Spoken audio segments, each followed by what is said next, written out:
नमस्ते मित्रांनो, आपण आज या व्हिडिओमध्ये अशा एका वनस्पतीची माहिती बघणार आहोत। ती वनस्पती पाण्यामध्ये राहून सुद्धा हिरवीगार सदा गारवेल म्हणतात। त्या वनस्पतीचं नाव गारवेल आहे। तर मित्रांनो, स्क्रीनवरती तुम्हाला दिसत आहे जे सुंदर फूल हे गारवेलचं आहे। हे बघू शकता तुम्ही गारवेलचा वेल। तर मित्रांनो, ही अशी वनस्पती आहे जी पाण्यामध्ये राहते पण एकदम हिरवीगार। याची खोडं तुम्ही बघू शकता पाण्यामध्ये आहेत, पण बघा याची पानं एकदम तरतरी दिसतात। मित्रांनो, तुम्ही बघितलं असाल की जास्त पाण्यामुळे शेती खराब होते, पिकं खराब होतात, काही वनस्पती जागच्या जागी वाळतात। समोर तुम्हाला स्क्रीनवर दिसते ती वनस्पती पाण्यामुळे वाळलेली आहे।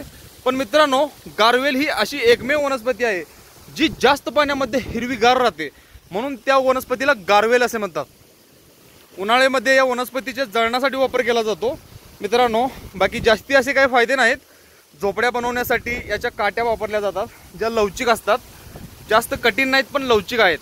तर मित्रांनो, अशा प्रकारे गारवेल या वनस्पतीची माहिती आपण बघितली आहे। व्हिडिओ आवडला असेल तर लाईक करून चॅनलला सबस्क्राइब करा।